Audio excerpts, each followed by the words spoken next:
All right, welcome back. My name is John. This is another Torah Talk. I know it's been a while, and thank you for your patience. We have been working on a lot of things in the background, getting things situated here, and hopefully a bunch of really exciting things that we'll be able to share with everyone soon.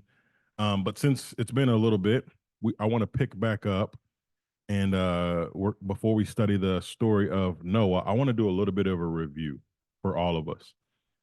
First of all, what's the point of this particular Bible study? You're on YouTube. You can type in things about the Torah and hear people that have studied Hebrew talk about different things. And the story of Noah, especially, you can find 1,000 different studies on that. What we're trying to do here is tune our ears to the music that is the Bible. We said at the very beginning of our conversations on the Torah, specifically on the book of Genesis, we said that the Bible functions like music, specifically jazz music. It pulls out these motifs that function like musical motifs, and it expects you to be tuning your ear to them starting on page one. On page one, the motif is beginning to be laid out. And by the time you get to page 10 and page 40 and page 1000, it's expecting that you're keeping up with the music. And the music motif is a lot like when you hear Mozart. Dun, dun, dun, dun, you know exactly what's coming next. And if something comes after dun, dun, dun, dun that you didn't expect, then your ears are tuned to take note of that. Like, oh, that was different.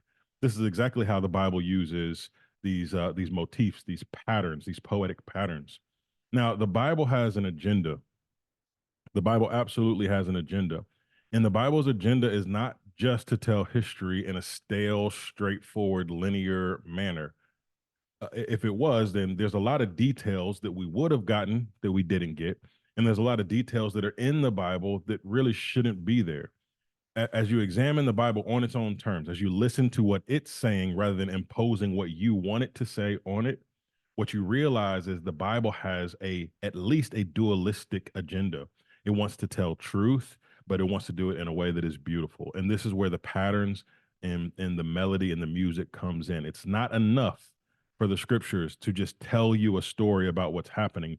It wants to tell you in this way that weaves together all of these different patterns and these different textures, these different colors, these different sounds all at once to create this beautiful piece of music, this beautiful piece of art. And just like all art, the art is the reflection of the creator of the art. So we are getting to know more about who the Most High is as we lay aside maybe our presuppositions as best as we can, which to fully do that is a bit impossible. But as best as we can, we lay aside our presuppositions and try to listen to the text on its own terms. And as we do that, we learn not only these things that are monumentally true that we must build our lives on, but we also learn a bit about the creator, his beauty, and the way that he communicates certain things. That's really, really important. Forgive me if I wipe my face a bunch of times during this video. Where we are, it is the hottest season of the year. So even as the sun is going down, it's hot in here, and I can't have any fans on because it'll get in the way of the audio. So bear with me. Okay, so the Bible has an agenda. It wants to not only tell the truth, but it's going to tell the truth in a very specific and beautiful way, so that you might know the writer who's writing this thing. It's like an author that wants to write a love letter, but instead of just saying, "Hey, I love you," he goes around these. He makes this effort to make the letter not just true, but beautiful and worth saving and keeping. Right. And this is what has happened in the entire Bible. This is a part of the agenda of the entire Bible from the beginning to the end. But specifically in the Torah is laying the foundations for that. Now we've talked about this idea of Bereshit in the beginning, and how there's a marker under the first letter of the first word in the Bible. There's a marker that is missing. If the Bible was trying to say in the beginning with a definite article, there'd be a marker there that's not there. And so the beginning is actually in beginning, or as the story was starting. So the question that we asked from the very beginning was, in beginning what? As what was beginning? And we said as you lay out the chapters of Genesis, you realize that the book of Genesis is not about the beginning of the world. The book of Genesis is about the beginning of a family. And the way we know that is through the chapter breakdowns. Chapters 1 through 12 is about the antediluvian world, all of these different things, the fall of man and the serpent in the garden, the fall of the watchers that we just spent um, to kind of extended talks, talking through just to hopefully break through some of the confusion. And then the Tower of Babel, the flood of Noah, the spreading out of the nations, all these things, and it gets 25% of the narrative. But then as we turn the corner from Genesis 12, we see Abraham, Isaac, Jacob, and Joseph. They get the other 75% of the narrative. Joseph actually gets more chapters dedicated to him than all of those things that we just listed in the antediluvian world put together, which tells us what? That there's a motivation here. And the motivation is not to tell you every detail about how the world began and everything that happened previous, but there's a motivation to get us to Abraham, and then it slows down. And the camera wants to zoom in on Abraham, Isaac, Jacob, and Joseph. And specifically, it's honing in on Joseph to let the people know how in the world did we get into Egypt? Because this whole Exodus narrative is going to be uh, tantamount to everything that happens going forward. It's one of the big motifs. Exodus and exile are the two sides of this really humongous motif that functions for the rest of the Bible. So what Genesis is trying to do is it's trying to get us to Abraham, Isaac, and Jacob and Joseph, so that we can get to Exodus, so that we can understand everything else that's going on. So that's the agenda and that's the motivation. So where we find ourselves now, we're going to look at the story of Noah. And if you've ever been to church or if you've ever been in a Sunday school, you've heard this story before. And even if you haven't, most likely you've heard of the story of Noah and the flood. And even if you find yourself as a part of a different religion or a different philosophy, you travel the world and you find out that all of these cultures have a very similar story of a flood, a great deluge that covers the world and wipes out a large chunk of the population. So now the Bible has something to say. And the way it's going to say it in line with everything that it said previously. So the things that we've learned about the Watchers, the things that we've learned about the Sumerian kings list, the things that we've learned about Nahash, that bronzen serpent who tricks the man and the woman and causes them to fall. All of these things are being brought and loaded into the conversation that we're having about Noah and the flood.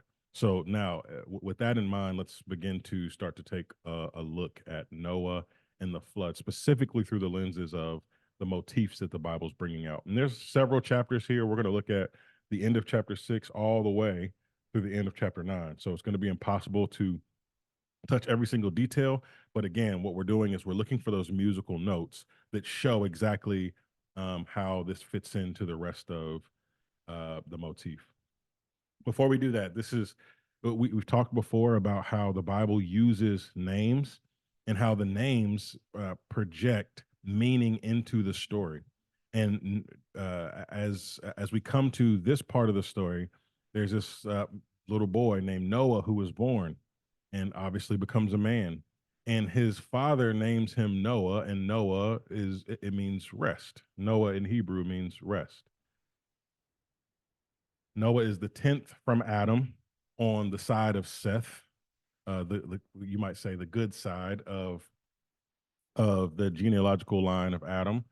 And it's as if there's this because of what happened with Cain, and because going all the way down to Lamech and all of the nonsense that happened on the other side of the bloodline, and then obviously all the things that were happening with the fallen angels and them laying with women, etc., is as if the whole earth is groaning for some kind of rest.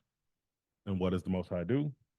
He raises up a man named Rest, and he's going to give, and he's going to do it in a very unique kind of way.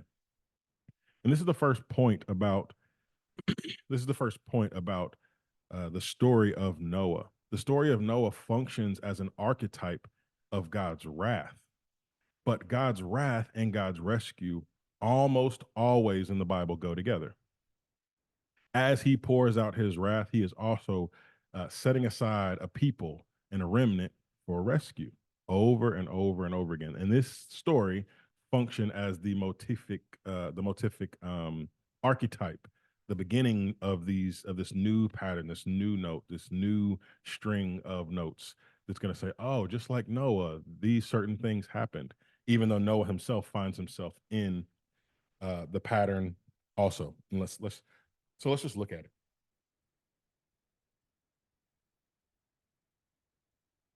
Noah is 500 years old, according to the scriptures, for verse chapter 5, verse 32. Noah's 500 years old when he fathers Shem, Ham, and Japheth, right? These are his sons. And then we've already spent an excessive amount of time talking about, even though there's way more we could talk about, but talking about the sons of God, the daughters of men. If you haven't caught that, go back and listen to it. So let's just come down, and we're gonna read a bit, and then we'll skip down, and we'll go from there. Genesis 6, starting in verse 9. These are the generations of Noah. Noah was a righteous man, blameless in his generation. Noah walked with God, and Noah had three sons, Shem, Ham, and Japheth. Okay, interesting. Now, this is the third person in the Bible that it says that walked with God. Adam and Eve, they walked with God in the cool of the garden. And that was seen as a bit of a um, uh, when the Bible mentions that, it's looking back at how tragic the fall in the garden was. They used to walk with God in the cool of the day, and now they find themselves at odds with Him. And then, so after Adam and Eve, who walked with God? Enoch walked with God, and we read in the book of Enoch all of these different things. So now we've got this third character in the scripture, and Enoch is the seventh down. Again, the Bible's going to play with these numbers because it's meant to be, it all is communicating something in its genre type, right? So the line of Seth is the quote unquote good line. And seven down from the line of Seth is a man named Enoch, and Enoch walked with God. And now 10 down from the line of Seth, so three more from Enoch, you've got this man Noah, and it says that he walked with God. Very interesting. Now the earth was corrupt in God's sight, and the earth was filled with violence. And God saw the earth, and behold, it was corrupt, for all flesh had corrupted their way on the earth. And God said to Noah, I have determined to make an end of all flesh, for the earth is filled with violence. Behold, I will destroy them behold, I will destroy them with the earth. Make yourself an ark of gopher wood. So now, verse 12, God saw the earth, and behold, it was corrupt. Again, think about this through the lenses of a musical motif. Dun, dun, dun, dun. God saw, and behold, it was corrupt. In Genesis chapter 3, Eve saw that the fruit was good, and she ate, and it was an act of rebellion. In Genesis 6, the sons of God saw that the daughters of men were good, and they took each of their own. And now, in response to these two rebellions, God looks at the earth that he made. At the end of day 6, he says it was very good. He looks at it and he sees, God saw, and behold. This word behold in Hebrew is hine. And hine is not just a wasteful word. There are no wasteful words in the Bible. Hine is a way of saying double click here, or if you were a movie director, it would be saying, zoom the camera in here. This is important. Pay attention to this. Behold. So God saw the earth, and behold, it was corrupt. Oh man. Do you hear the key? The thing goes off key. There's a clash in the music. Something's wrong here. Woman saw that the fruit was good. She ate it, and it broke everything. The fallen angel saw that the women were good. They took for themselves, and they rapidly sped up the corruption that was spreading throughout the earth. such that the whole earth was corrupt. So now God sees, and behold, it's corrupt, for all flesh had corrupted it. So what happens? You have your assessment. The Most High, Yah, has his assessment. What happens when he sees that the thing is corrupt through and through? Well, we should expect, Noah is going to tell us that when the Most High looks down upon the earth and sees corruption, we should expect two things. We should see great wrath and great rescue. Wrath and rescue.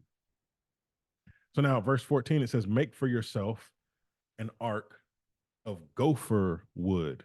Now, though, there's some debate as to what this word gopher actually means, but the word wood here is the word eitz. It's the same word for tree. So when you see, and trees are one of the big themes that often pop up in the Bible. But when you see this word wood, or when you see the word tree, you should just kind of uh, kind of look up and look around, because most likely something really important is happening. So again, in light of the rest of the story, you've got the woman who eats from the tree and it corrupts the world. And now what does the Most High say? The Most High says, take this tree and it's gonna and make for yourself a boat out of tree, out of this specific tree, this kind of tree. Make rooms in the ark and pitch it and all this kind of things.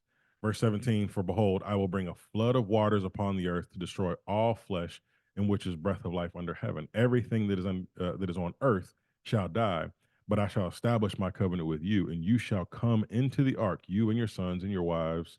You and your sons and your wife and your sons' wives with you, and every living thing of all flesh you shall bring two of every sort into the ark to keep them alive with you. They shall be male and female. So we already know this, right? So make a real big boat, get in the boat, and bring two of every kind of animals, right? So I'm going to destroy everything, and then I'm going to repopulate the earth. It's going to be this great reset, you might say. Let's skip down to chapter 7. Then Yahuwah said to Noah, "Go into the ark, you and your household, for I've seen that you are righteous before me in this generation. Take with you 7 pairs of all clean animals, the male and his mate, and a pair of animals that are not clean, the male and his mate. 7 pairs of the birds of heaven, also male and females." What's really interesting here is, in the kids' Bible story, what we're told is that they take 2 pairs of everything, but actually, the Most High overloads the deck. There's 7 pairs of clean animals, and then the unclean animals. There's only 1 pair of each. So the ideal is, as they come off of the ark, there's going to be far more clean animals than there are unclean animals. That's just an interesting observation. Let's skip down to verse 6. Now Noah was 600 years old when the floodwaters came upon the earth. Noah and his sons and his wives with him went into the ark to escape the waters of the flood. So what is the mechanism by which the Most High's wrath is coming? The mechanism is water.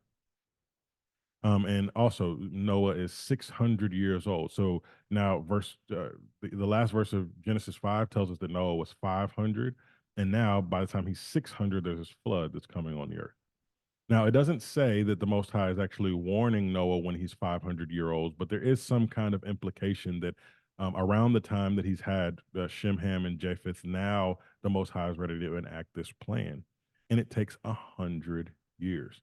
Now, that's really important because now, of course, this is highly debated. Was Noah really 600 years old? Could anybody really live that long? It's like foolish to believe any of this stuff. Obviously, this is some kind of poetic pattern. Maybe all of those things. And I'm not even here to debate those things particularly, because most of the time you're kind of arguing in a vacuum. But here's one simple point from this, that the Most High was ready to judge the earth, and it took him 100 years to shut the ark. Which means what? That that the that we it's very easy for us to mistake the patience of the Most High with acquiescence. And acquiescence is just simply, um, He's laissez-faire. He doesn't care what happens. It's all good, no big deal. For 100 years, the Most High had this plan to destroy the world in this way, and he didn't do it for 100 years, and then he did it. Which means what? The entire time he was not okay with what was going on. And by the time he pronounces to Noah, he was really fed up. And even when he's really fed up, it's he still tarries. He still is patient. He still gives a lot of time for whoever's going to get on this boat to have the boat built and to get on, right? So we find ourselves in a time, in a space where the world is corrupted. It's really hard not to see that, right? Especially here, 2024, with what we've been going through for these last few years. The world is it's corrupted, um, and if we can see it, how much more clearly does He see it? And it's important to know that there is no nation, there is no people who have done wickedly that the Most High doesn't know about. And just because a nation or a people haven't yet been judged does not mean that he said, "Oh, it's all good. Don't worry about it." No, no, no, no. We cannot mistake his patience with his acquiescence. Okay, let's go forward. Verse 11. In the 600th year of Noah's life, in the second month, on the 17th day of the month, on that day, all the fountains of the great deep burst, and the windows of heaven were opened. On that day, the fountains of the great deep burst forth, and the windows of heaven were opened. First of all, note in the beginning of in the beginning of verse 11, the 600th year of Noah's life, in the second month, in the second month, on the 17th day of the month. This is very specific. This is not poetic language. He's honing in very clearly and very specifically on a date and time. And then he goes and he talks about the fountains of the great deep and the windows of heaven that were opened. Now, there's something that happens in Genesis chapter 1. So let's just pause for a second and let's think through the motif. There's something that happens in Genesis chapter 1. In Genesis chapter 1, um, there's 6 days of creation, and the Most High sees them, and they are good. Day 1 is good. Day 2 is the only day that's not good. Day 1 is good. Day 2, he doesn't say anything about. Day 3 is good. Day 4 is good. Day 5 is good. Day 6, on the day that he made his image bearers, he says it is very good. Why not day 2? Why is day 2 the only day in creation that is not seen as good, or that he does not proclaim to be good? Let's look at what happens in day 2. And Elohim said, "Let there be an expanse in the middle of the waters." This word expanse is the word rakia. It's the word rakia. In the King James and in several other versions, it says canopy. Let there be a canopy in the midst or in the middle of the waters, and let it separate from the waters.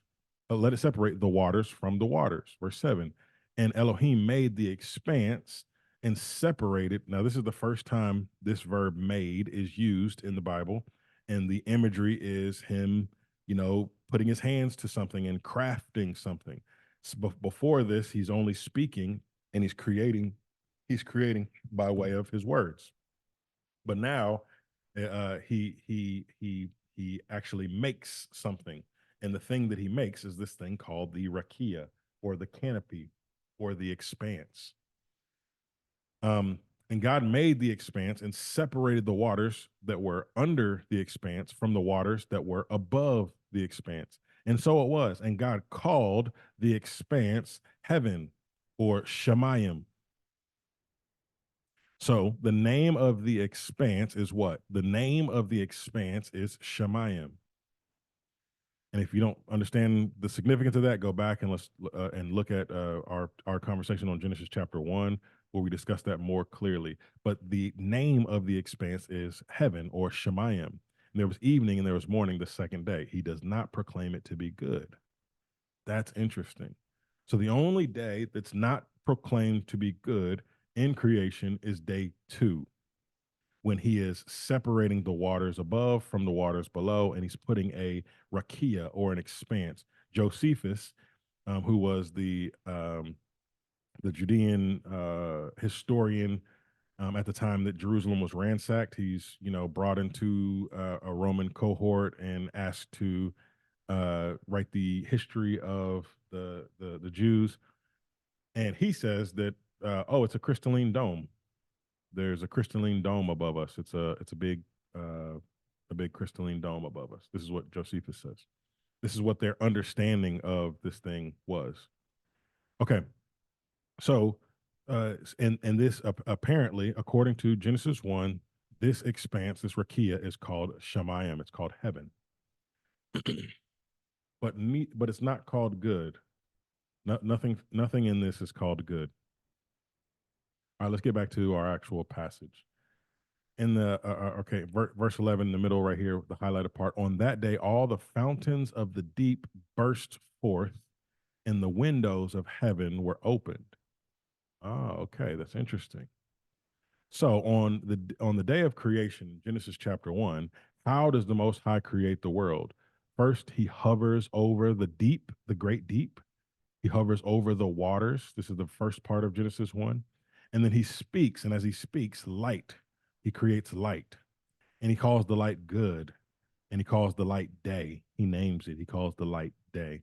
Then the very next day, he separates the waters from the waters, and he puts a big dome, a big expanse, a rakia in between the waters above to separate the waters above and the waters below. And in separating the waters above and the waters below, now he's created an environment by which the dry ground can now sprout up and now life can be produced. This is the biblical order of events in the biblical cosmology. So now, what is he doing when he looks at? And remember, all through Genesis, he sees the world and it is good. He sees the world and it is good. And now in Genesis 6, he looks at the world and he sees it's not good. And not only is it not good, it's corrupt. It's been fouled up. It's been messed up. So what does he do? He puts Noah and his family in a tree, in an ark made out of tree, made out of wood, and on that day when he gets into that ark, the fountains of the great deep burst forth, and the windows of heaven open. In other words, what? It's a reverse creation narrative. He created by separating the waters and creating an environment conducive for life. And now he is judging by ripping both of them apart. He rips open a gap in the windows of heaven, in the dome, right? Remember, Shemayim, heavens. This word Shemayim is actually the rakia, the dome that is over the world, according to the Hebrew biblical Holy Spirit cosmology. Um, there's a rakia, and what happens is there's windows in the rakia, and he cracks one of them open, and goof. So we're not talking about just mere rain that happens for 40 days and 40 nights. We're talking about the opening of the great deep. He unplugs the bottom, he unplugs the top, and just like he separated the waters to create all of his good creation, now all the waters are crashing in on each other. The reason in Genesis 1, I think it doesn't say, so you have to put all the biblical pieces together to come up with an educated thesis as to why you think day 2 isn't good. It wasn't that the authors just forgot to say, oh, and God thought it was good, right? That we know that that's not true. So the reason I think that day 2 is not considered good is because the way that the water motif is used for the rest of the Bible, it's used for both wrath and for wrath and rescue is the best way to put it. Or in other words, water is either going to drown you and flood you and destroy you, or you're going to drink from his rivers, his waters, and waters will be controlled and give life. So it's not good in and of itself. It's how the Most High uses the water.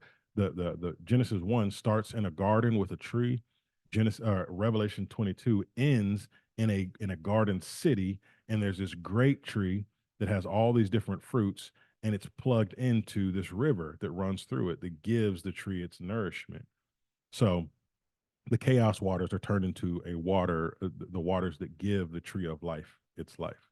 So this is how the water motif is being used over and over again.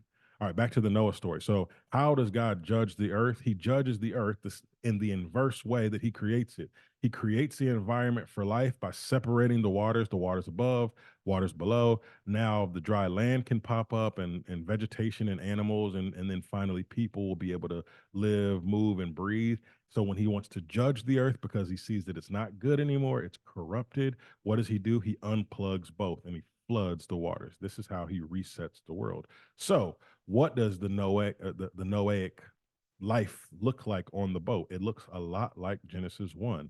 There's darkness over the face of the deep, and there's these tohu wa bohu, these chaos waters that have flooded the whole world. Do you see the poem?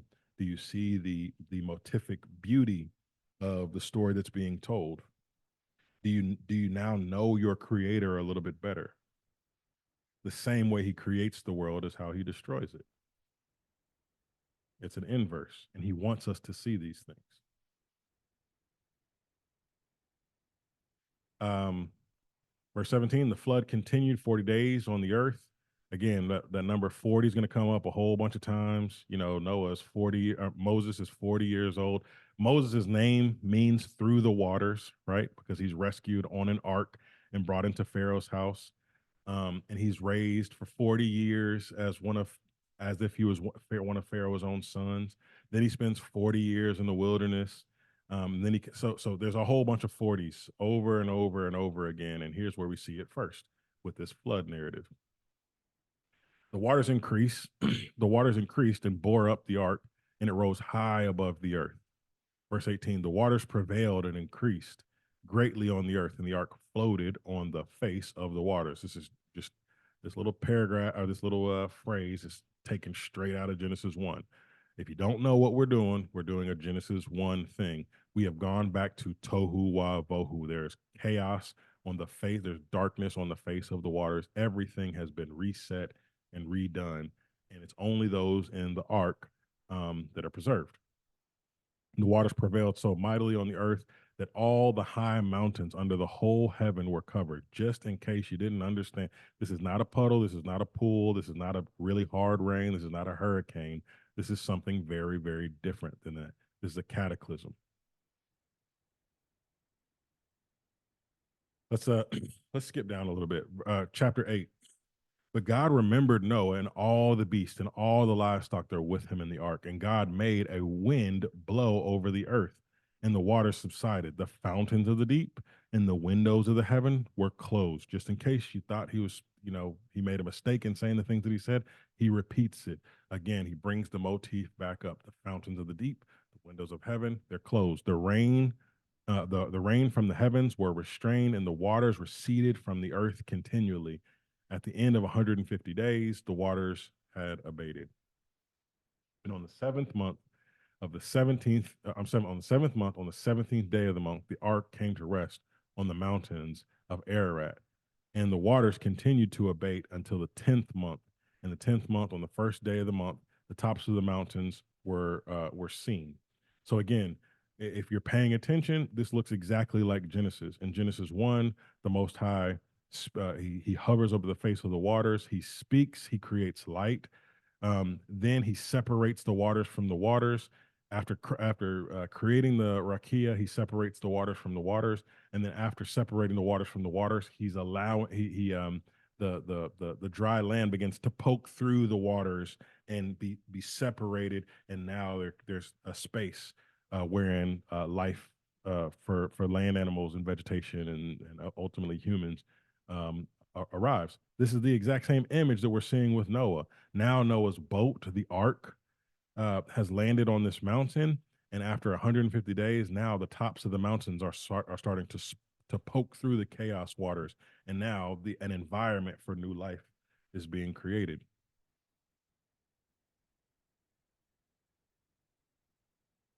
In the verse 14, in the second month, on the 27th day of the month, the earth had dried up. Then Elohim, God, said to Noah, go out from the ark, you and your wife and your sons' wives with you. Bring out with you every living thing that is with you, all flesh, birds, animals, and every creeping thing that creeps on the earth, that they may swarm on the earth and be fruitful and multiply on the earth. So Noah went out, and his sons and his wives with him. Every beast, creeping thing, everything that moves went out from out by families from the ark. So, what is the charge of Adam and Eve? After after he separates the waters, after the dry land pokes through, vegetation starts sprouting up. He creates the man and the woman, and he tells them what? Be fruitful and multiply. It's the cultural mandate. So now Noah and his family, after going through the waters, um, um, after having landed on the mountain, now the mountain starts to poke through, and then now all of it's dried up, and now there's this raw creation ready to have life reinstated on it. And what does he do? He gives them the cultural mandate, the Adamic cultural mandate. You're supposed to hear the same music you heard with Adam and Eve. You're supposed to hear with Noah. Every beast of the field, every creeping animal, everything that moves on the earth. The same dominion that Adam and Eve are given over the birds, over the beast, and over the fish. Now Noah and his sons have the same dominion. Verse 20. Then Noah built an ark to Yahuwah and took some of every clean animal and some of every clean bird and offered burnt offerings on the altar. And when Yahuwah smelled the pleasing aroma, Yahuwah said in his heart, I will never again curse the ground because of man, for the intention of man's heart is evil from his youth. Neither will I ever again strike down every living creature as I have done. While the earth remains, seed time, harvest time, cold and heat, summer and winter, day and night shall not cease. And Elohim blessed Noah and his sons and said, be fruitful and fill the earth. So he reinstitutes the cultural mandate. Okay, first, what got Cain into a whole bunch of trouble? Cain and Abel. What got Cain into a whole bunch of trouble? Cain was butthurt because his sacrifice wasn't accepted. And his brother Abel, his sacrifice was accepted. If you're not familiar with that story or how we kind of unpacked it, please go back and watch that one as well. I think it's Cain and Abel is a sneaky, really important part of all of this to understand what the Bible is going to do for the rest of the Bible. All of Genesis 1 through 12, you should have a pretty good grasp of if you're going to understand the rest of the Bible. So what got Cain into trouble? Cain, um, versus so why? Let me ask it a different way. Why was Abel's sacrifice accepted and Cain's sacrifice wasn't? Remember, Cain offered him uh, uh, uh, vegetables from the field, vegetation, as an offering, and God didn't accept it. Uh, sorry, Cain offered vegetation from the field, vegetables or fruit or whatever, and God didn't accept it. But Abel offered up cattle, and God accepted it. So now you got Noah coming off the boat, and the first thing he does, he builds an altar, and there is a sacrifice, an animal sacrifice. That's really interesting. So now trace that motif with me for a second. Adam and Eve, they find out that they eat the fruit, they eat from the tree. They find out that they're naked, and what do? They cover themselves with fig leaves. The Most High says basically that's not going to do. He curses the serpent, he curses the ground, and he pronounces that the man and the woman are going to have to deal with these, the cursed ground and the cursed serpent. There's going to be enmity between them and the cursed serpent. And then what does he do? He covers them in calf skin. So the vegetation that Adam and Eve cover themselves with isn't good enough to cover them. So he covers them with calf skin. The very next story, you've got Cain and Abel, and Cain tries to offer up vegetation to the Most High, and he doesn't accept it. And Abel offers up the best from the flock, and he accepts it. Now, fast forward some more. We come to Noah. Noah gets off the boat. This great reset has happened. Noah gets off the boat. He sacrifices these clean animals to the Lord, and it's a pleasing, he smells it, and it's a pleasing aroma to the Most High. Now, again, that whole this also is a motif, the smelling of a pleasing aroma that makes the heart, the Most High's heart glad. And what does he say? I will never again curse the ground because of man. Interesting. And then he blesses Noah and his sons. So we got blessings and curses over and over again. And that's really, really important. We're going to get into that and how the Bible layers both blessings and curses. Just not right now.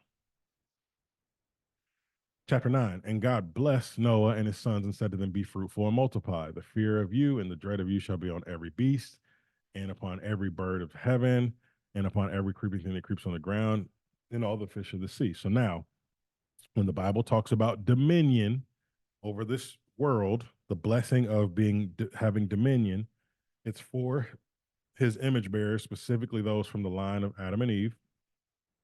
But then also now it's been honed in because everybody's died. Now he's giving that blessing explicitly back to Noah and to his sons, and the way he's describing it is the dominion, the dread of these animals, the birds of the heavens, the fish of the sea, and the beast on the ground. So when the Bible starts talking about, when you start seeing these three things grouped together, the creeping things on the earth, the birds of the heaven, and the fish of the sea, and you start talking about, you're having a conversation about dominion and rulership that comes all the way back to Noah and his sons, and then further back to Adam from the very beginning. This is how the Bible talks about dominion. Verse 3, every moving thing every moving thing that lives should be food for you. And as I gave you the green plants, I give you everything, but you shall not eat flesh with its life, that is its blood. And for your lifeblood, I will require a reckoning. From every beast, I will require it, and from his fellow man, I will require a reckoning for the life of man. Whoever sheds blood of man, by man shall his blood be shed. For Elohim made man in his own image. And you be fruitful, increase greatly on the earth, etc. Okay, so now what we get is a reinstitution of these covenants and these things. Specifically, I want to hone in on this idea of the life being in the blood, because that's going to come up over and over and over again. Blood and bloodlines and the life being in the blood and us not eating and drinking blood, all of these things go together. One of the reasons the Israelites don't drink blood is because the life is in the blood, not metaphorically, but truly. In some way, there is some kind of connection of the life in the blood. And that's why, whether it's an animal or obviously not a person, we don't fool around with the blood because the life is in the blood. This is also why, if man is killed, whether it's an animal or it's a person, there's blood required for that, retribution that is required for that, because we're made in the image of God and the life is in the blood.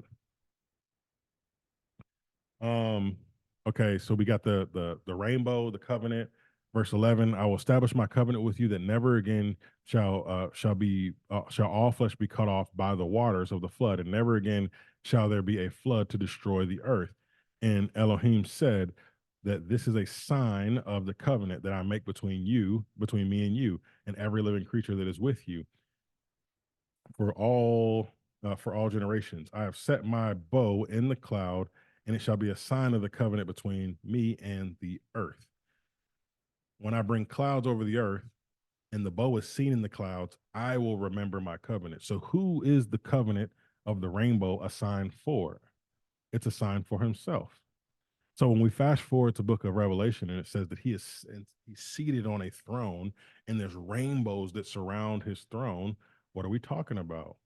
coming all the way back to Genesis 9, that the rainbow is the prism by which he looks down at the earth. He's looking down at the earth to have mercy on it. And it's a sign of this covenant that he's going to have mercy on the earth every time he sees the rainbow. So now like I said, when we go to Revelation and we see that his throne is surrounded by the rainbow, that gives us a lot of hope, because what the Most High is saying, what he's communicating to us through these motific pictures, is that he is choosing to look on the earth with an extreme amount of mercy, because of what he's proclaimed.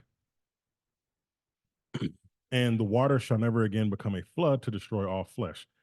When the bow is in the clouds, I will see it and remember the everlasting covenant between God and every living creature and all the flesh that is on the earth.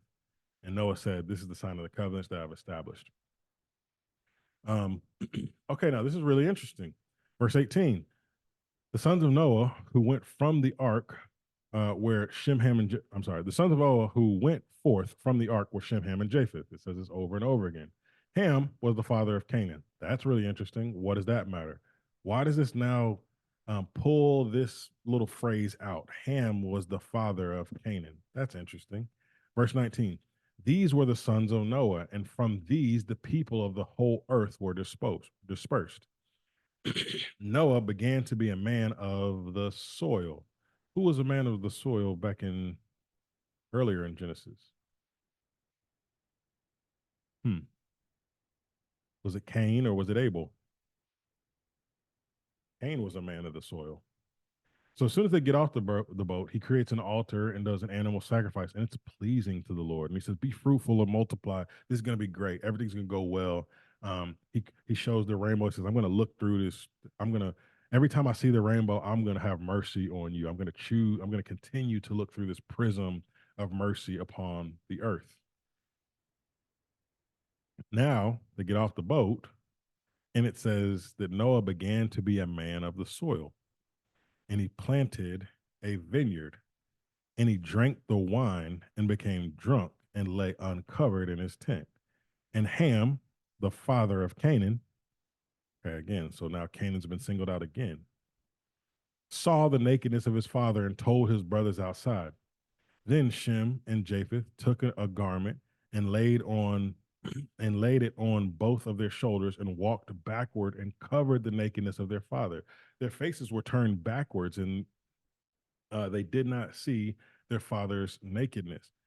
When Noah awoke from his wine and knew what his youngest son had done, there's no word for grandson in Hebrew, so this is what he's talking about Canaan here. Remember verse 18. Ham was the father of Canaan. It just out of nowhere just says that. And then Ham, the father of Canaan, saw the nakedness. So who saw the nakedness of Noah? Ham saw the nakedness of Noah. Noah woke up and knew what his youngest son had done and said, "Cursed be Canaan, a servant of servants to his brothers. Blessed be blessed be Yahuwah, the God of Shem, and let Canaan be his servant. May God enlarge Japheth and let him dwell in the tents of Shem, and let Canaan be his servant." After the flood, Noah lived another 350 years. Okay. So what's going on here? This is a lot. This is no, the Noah and the flood saga has a lot of strange twists and turns. And now what we got is he's uh, is Noah a good guy or a bad guy? Well, for the most of the story, he's a good guy, right? He's the one by which rest is going to come on the earth. And in fact, he's obedient to the Most High over and over. And when as he's continuing to be obedient to the Most High, the Most High rescues his family, and now they come off the boat. And when they get off the boat, the first thing he does is just in line of what the Most High did to cover Adam and Eve, making a calf skin for them, and just like what Abel does for for the Most High, he gives a sacrifice of the field. So in the same way, Noah, he gives a sacrifice, and the sacrifice is a pleasing aroma to the Most High. Now, when they've gotten completely off the boat and they start to go forth, he becomes a man of the soil. He plants a vineyard and he gets drunk from the wine of that vineyard. Now, this is a really long process. Think about that for a second. How long does it take to plant a field, to harvest the grapes, to ferment those grapes, then to get drunk off the wine? So we're talking about a process of wandering here. So he drifts. Noah drifts. And as he drifts, he goes from looking like Abel to looking like Cain, a man of the soil. He gets drunk and he gets naked in his tent. And it says that Ham sees the nakedness of his father and tells his brothers outside. Now, there's a couple of theories as to what this whole thing is about. Why does if there? First of all, maybe you've heard that racist lie about the curse of Ham, that black people are from. The reason black people are cursed is because they're from the line of they're Hamites, and the line of Ham is cursed. Ham is never cursed. Ham is never cursed. Cursed be Canaan. So now, why does Ham see his father's nakedness and it's his youngest son that gets cursed? What's going on here? Well, this is going to be for a little bit for next week, so we're jumping ahead just a little bit. But um, when you look at the line of Ham, Cush, which in the rest of the Bible starts getting called Ethiopia, Cush, Egypt, Put, and Canaan. Um, when you start to look, and we're going to look at this in more details next week, so just a real brief preview. But when you start to look at the sons of Ham, there's some serious power issues. From the sons of Ham come Babel and Acadia and Chalna, which is basically Babylon, the Chaldeans, the Assyrians. From that land where it went the Assyrians, Nineveh, um, from the seed of obviously we know how the Egyptians had the Israelites in bondage, but from there you get from whom come the Philistines. Think about the David and Goliath, the Philistines, basically all the rest of the bad guys um, from from the Bible or from at least from the Old Testament come from Ham's line, which is really, really, really interesting. We'll get into that more clearly next week, but suffice to say, Ham's sons have power, have a power issue. They want to run the world. They want to rule the world. So something happens here with Ham, and what's happening with again. There's a couple of theories that may or may not be worth going into, and leave a as you like and subscribe. Leave a question in the comments, or send me an email, and we can talk it through as to what you might think about this. But there's one of a couple of things that are going on here. Why is it that Ham sees his father's nakedness and it's Canaan that gets cursed? Well, and what is the curse of Canaan? His curse is to be a servant to all his brothers. And who are his brothers? He's talking about Shem and Japheth, his uncles, really. Now, from Ham comes the Egyptian Empire, the Babylonian Empire, the Assyrian Empire, the Philistines, whom constantly terrorized and enslaved the Israelites over and over and over again. They come from this same line, the same Hamitic line, which is really interesting in terms of how those characters get illustrated. But um, is so what's my point in all of this? What's happening here that causes this particular curse?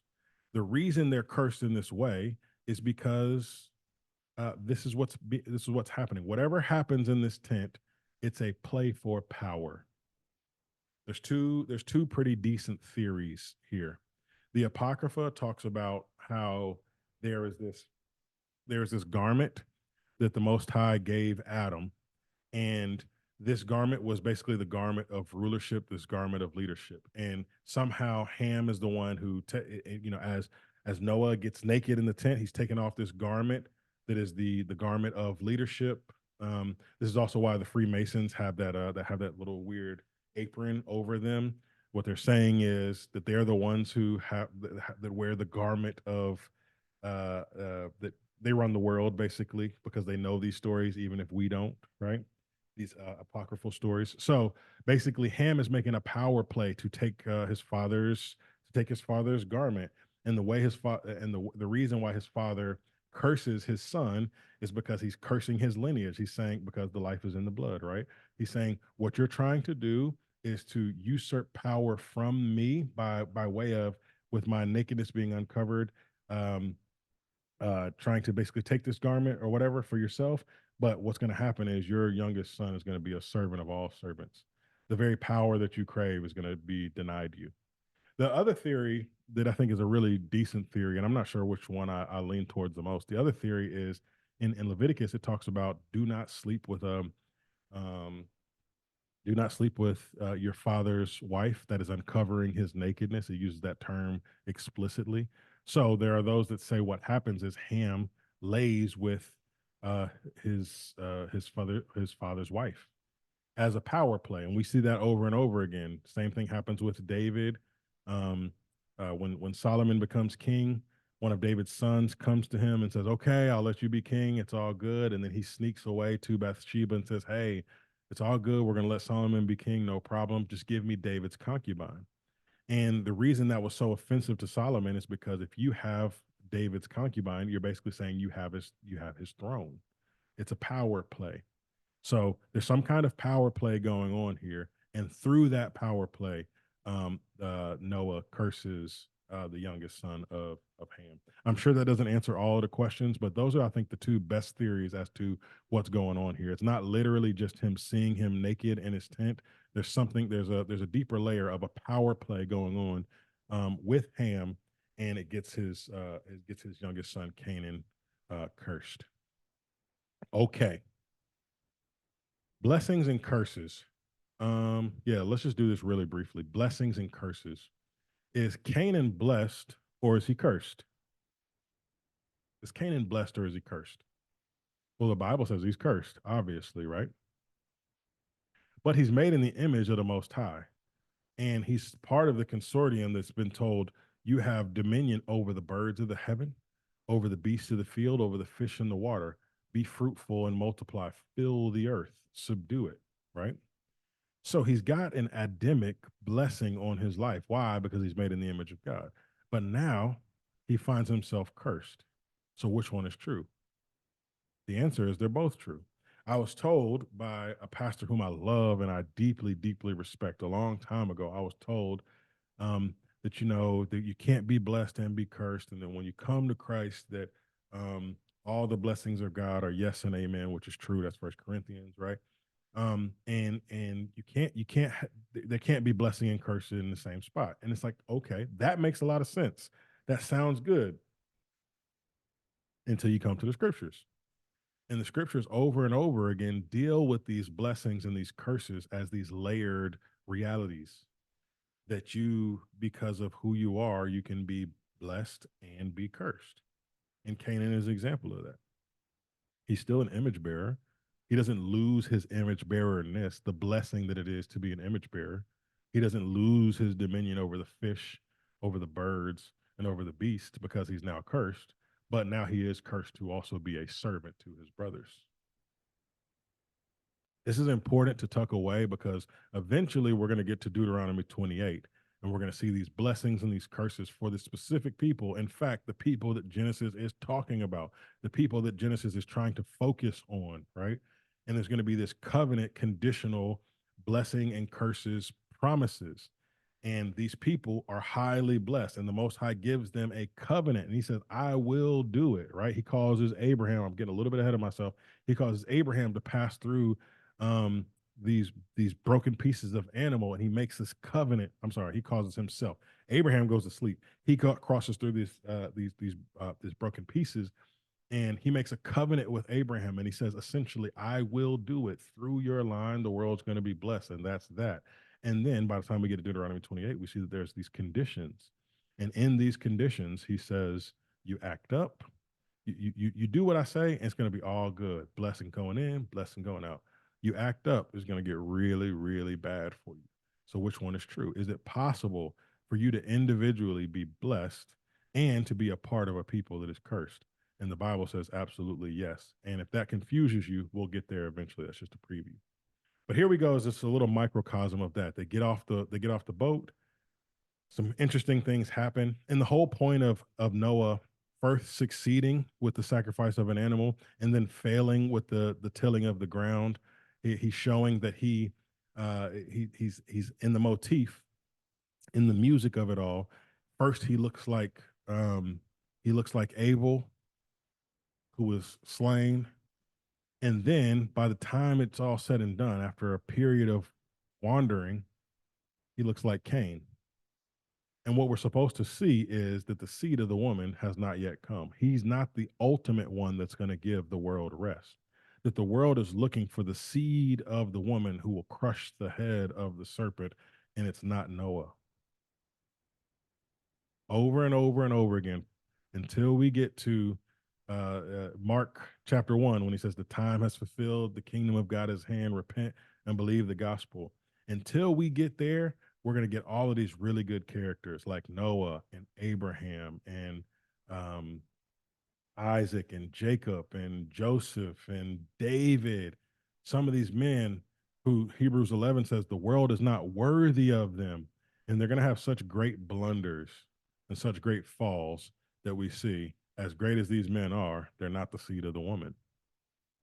They're not the one who was prophesied about.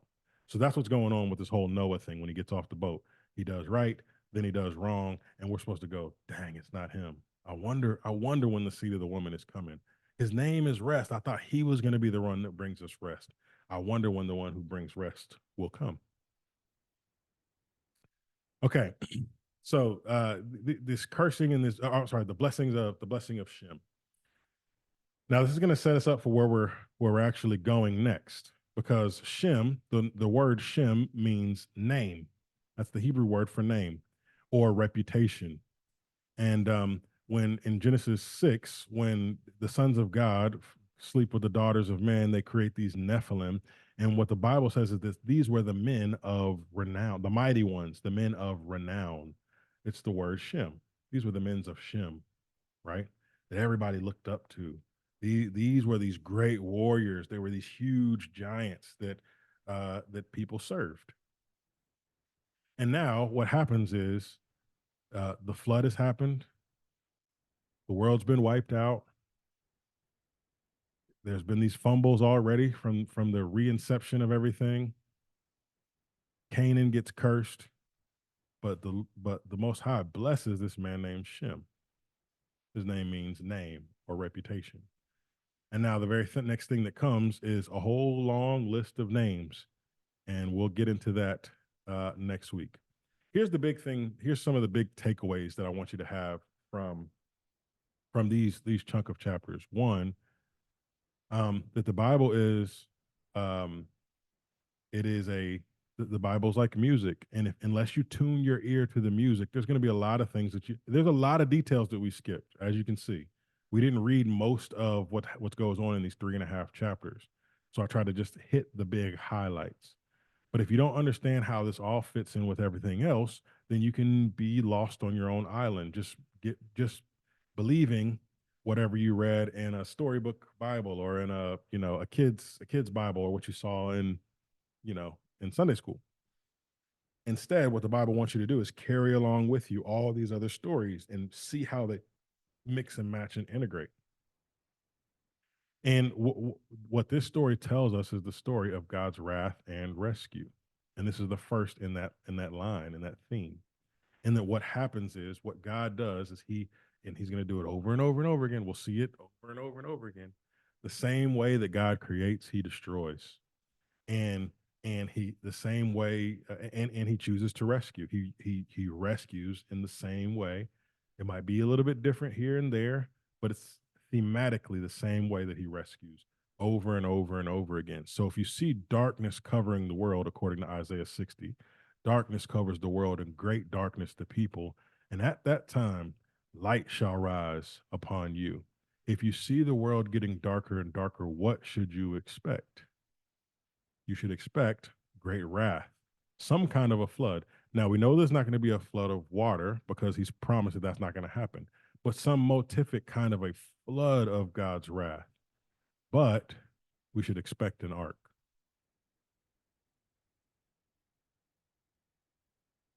So, Yahushua says in Matthew 24, when you see When you hear of wars and rumors of wars, when you hear of earthquakes in all these strange places, these are the beginnings of the signs. He says, look up because your redemption draws nigh. All right, I think we're going to end it there. Um, I'm so glad to be back and to be teaching these things, and hopefully this gave some clarity to or some new insights to some very familiar passages. Like I said, next week, Most High willing, next Tuesday, we'll be unpacking Genesis chapter 10, and it's a genealogy, but it's a pretty action-packed genealogy. It's a really important genealogy. It's there for a reason, and I'm really excited to talk about it. So I will leave you as I always do. Romans 15:13. May the God of hope fill you with joy and peace in believing, so that you may abound in hope by the power of the Holy Spirit. Hallelujah.